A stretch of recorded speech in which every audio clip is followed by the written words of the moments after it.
और शिव जी के गले में जो मूंछ वाले मुंडों की माला है वो शिव जी के गले में वो राहु के मुंड है जो शंकर भगवान धारण कर राहु के मुंड। तो जिसकी पहली शादी हो रही हो प्रसन्न वो हो। तुम खुद देखो शादी में जितना दूल्हा प्रसन्न दिखता है, जितनी दुल्हन प्रसन्न दिखती है,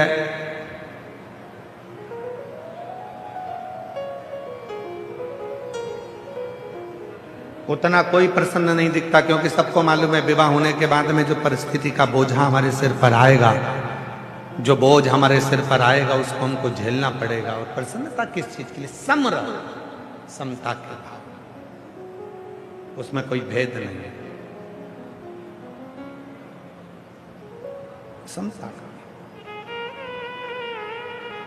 और जिसने अपनी जिंदगी को समता में जीना प्रारंभ कर लिया, दुख आया कोई बात नहीं, इतने समय सुख तो होगा कोई बात, अच्छा आएगा, समय बदलेगा, आएगा। कितना सुंदर कहा, अग्नि पुराण में वर्णन आता है, स्वयं अग्नि पुराण में वर्णन करते हैं, सूर्य नारायण भगवान अपनी धर्म पत्नी संध्या से कहते हैं, संध्या सुन, पृथ्वी पर जितने भी तीर्थ हैं ये भक्ति भी देंगे और शक्ति भी देंगे। संध्या, पृथ्वी पर जितने तीर्थ हैं, आप वृंदावन जाइए, आप अयोध्या जाइए, आप जहां द्वारका जाइए, जगन्नाथ जाइए, आप केदार आप जहां जाना चाहो, बद्रीश जाइए, आप जहां मर्जी पड़े वहां जाओ और तीर्थों का दर्शन करो। दुनिया के जितने तीर्थ हैं भगवान सूर्य नारायण माता संध्या से कहते हैं ये भक्ति भी देते हैं और शक्ति भी देते हैं। इसलिए हमारे सनातन धर्म में कहा जाता है कि तीर्थ यात्रा जरूर करा करो, तीर्थ में जरूर जाया करो, वहां भक्ति भी मिलेगी और शक्ति भी मिलेगी। भक्ति और शक्ति ये दोनों मिलती है। पर सूर्य नारायण भगवान ने माता संध्या से कहा, संध्या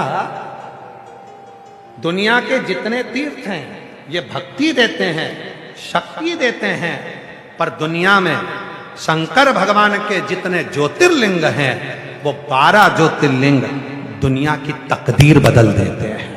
ये 12 ज्योतिर्लिंग दुनिया की तकदीर बदलने वाले हैं। याद रखना, तीर्थ भक्ति देगा, शक्ति देगा, पर तुम्हारी तकदीर को बदलने की सामर्थ्यता यदि कहीं मिलेगी तो वो 12 ज्योतिर्लिंग में भगवान शंकर का जब तुम दर्शन करोगे। तो कितने ज्योतिर्लिंग हैं? जम के बोलो जरा, जम के। 12। महीने कितने हैं? 12। क्यों 12 ज्योतिर्लिंग 12 महीने के लिए बनाए गए? भगवान शंकर का ये चरित्र स्वयं सूर्य नारायण भगवान अग्नि पुराण के अंतर्गत वर्णन करते हैं। सूर्य नारायण भगवान का उपदेश देते हुए संध्या से कहते हैं, संध्या ये 12 महीने के 12 ज्योतिर्लिंग बनाए गए हैं। तुम्हारा जो महीना बेकार चल रहा हो, जिस महीने में तुम टूट कर गिर चुके हो, उस महीने में एक ज्योतिर्लिंग में जाकर एक रात्रि का विश्राम कर कर, दर्शन कर कर, शिखर दर्शन कर कर अपने नक्षत्र को, अपने ग्रह को, अपने विचारों को बदल दो।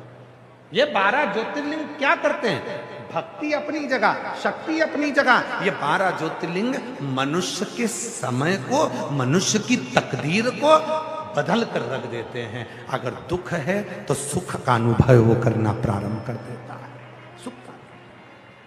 और शिव महापुराण में एक बात कही, ये तो हो गई अग्नि पुराण की बात। शिव महापुराण के कुमार खंड में, शिव महापुराण के कुमार खंड में वर्णन करते हुए श्री वेद व्यास जी वर्णन करते हैं कि यदि संसार का मनुष्य 12 ज्योतिर्लिंग में दर्शन करने नहीं जा सकता तो अपने घर के नजदीक में जो शिवलिंग विराजमान है उस शिवलिंग पर जब वो जल चढ़ाना प्रारंभ करता है तो 12 ज्योतिर्लिंग के देव भी उसको स्वीकार कर कर उसका समय पलटना प्रारंभ कर देते हैं, उसका समय। और इसके प्रमाण शिव महापुराण वर्णन करते हैं। एक पत्र है, अच्छा है, देखिए।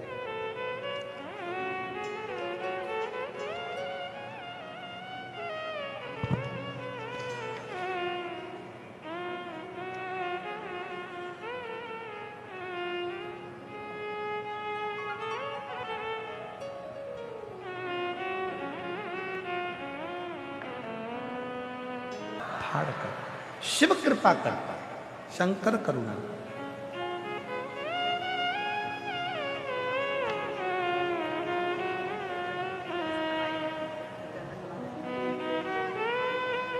हमारा जो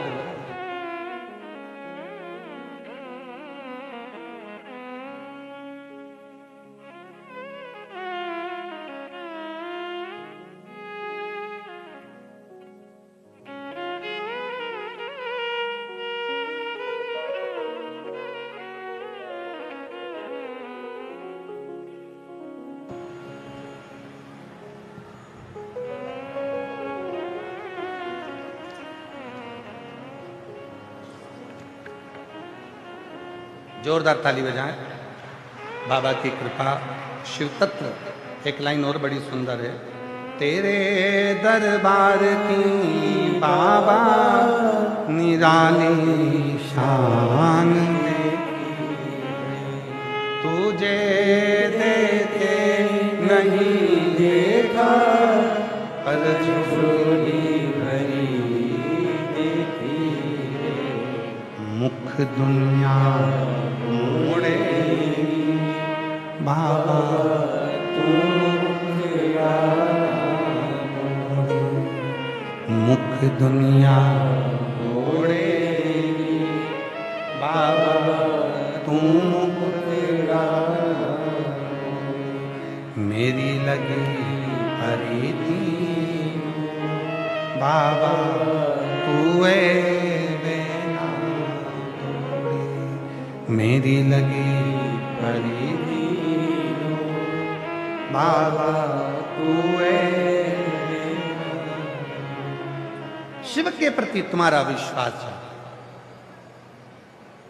आए हो, भरोसा प्रबल रहना चाहिए, विश्वास दृढ़ रहना चाहिए। जब विश्वास दृढ़ होगा, भरोसा प्रबल रहेगा, तो जीवन अपने आप सार्थक होगा। जहां भरोसा ही नहीं है, विश्वास ही नहीं है, वहां शिव नहीं। शिव शिव को पाना है तो भरोसा होना चाहिए।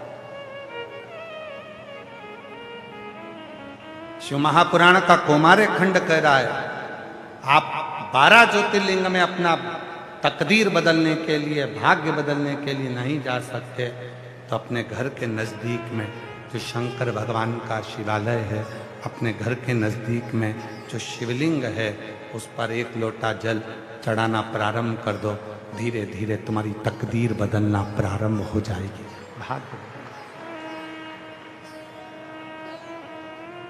याद रखिए, आज का जमाना बहुत दिखावे का है।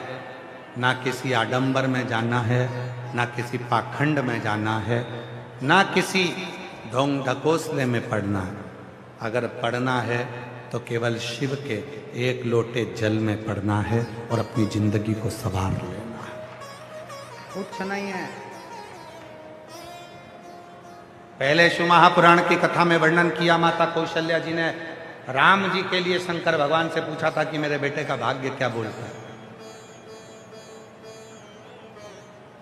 जब शिव जी आए थे राम जी का दर्शन करने के लिए, तब भाग्य पूछा गया, मेरे बेटे का भाग्य क्या बोलता है, किस्मत क्या बोलता है, क्या भाग्य बोल रहा है।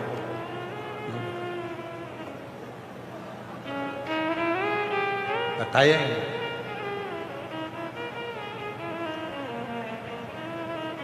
स्वयं यशोदा जी ने भी पूछा था कि मेरे बेटे का भाग्य बताओ, शिव जी से सामने खड़े होकर, हे बाबा मेरे बेटे का भाग्य बता। नहीं, भाग्य नहीं, भाग्य बताया है।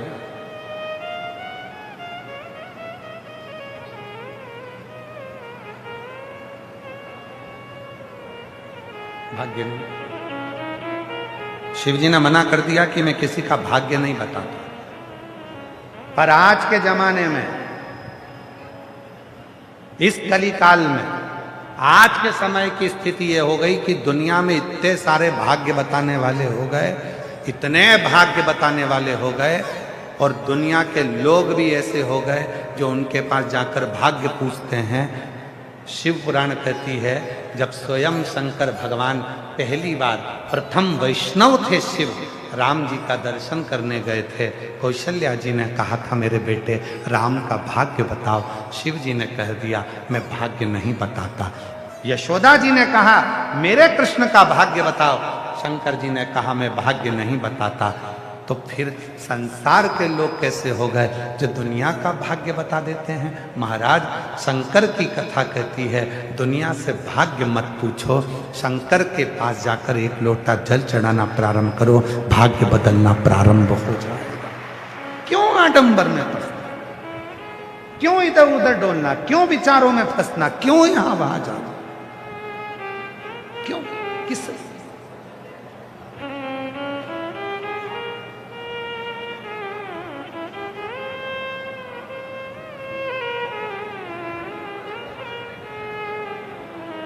और अंत समय प्रभु आना पड़े। मेरी जीजियों को सबको याद है, जितनी मेरी भीलवाड़ा की बहनें बैठी हैं, जितने मेरे जीजा बेटे हैं, जितनी मेरी बेटियां, जितने बेटे, जितने मेरी बुजुर्ग माँ बाप बैठे हैं, सबको एक एक लाइन याद है। इसलिए केवल हम नहीं बोलेंगे, आप सबको साथ में बोलना। आप ये मत सोचो कि मैं, आपकी बात शिव तक पहुंचना चाहिए, इसलिए आपको बोलना। यह शिव पुराण की कथा नहीं है कि आप मौन होकर चुप होकर केवल सुनते रहो। जहां बोलने की बात आए वहां बोलो, जिससे अपने बात को शिव स्वीकार करे। और अंत समय प्रभु वचन दी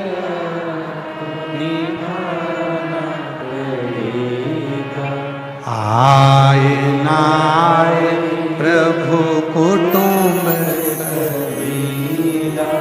अंत समय प्रभु वचन दिया तो निभाना पड़ेगा। अंत समय प्रभु अंत समय में कोई आए ना आए, पर तू आना, मेरे दुखड़ों को मिटाने के लिए तू आना, कोई दूसरा नहीं आएगा।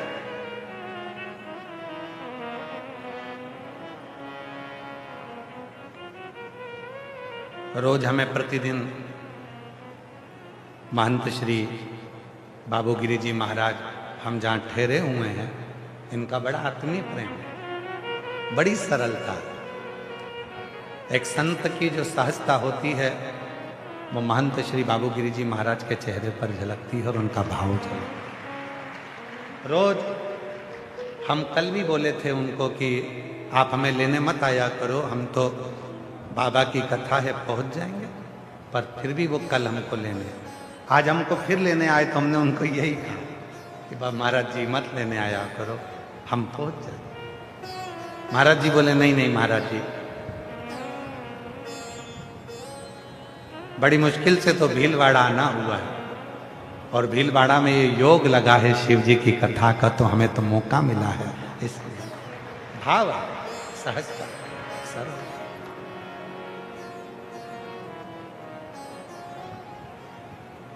बस यही सरलता शिव के करीब में लेकर जाती है, यही सरलता शिव तत्व तक लेकर।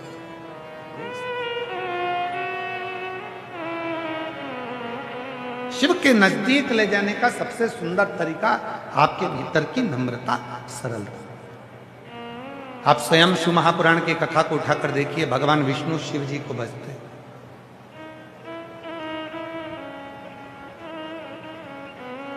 और एक बार भगवान ब्रह्मा जी के मन में संशय उत्पन्न हो गया,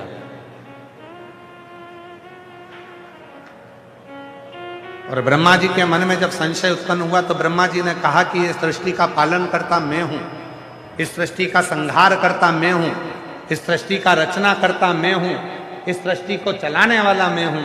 ब्रह्मा जी के मन में एक थोड़ा सा कुछ अहम उत्पन्न हो गया, और जहां अहंकार आ जाता है वह सब कुछ नष्ट हो जाता है। स्वाभिमान और अभिमान ये दो शब्द हैं।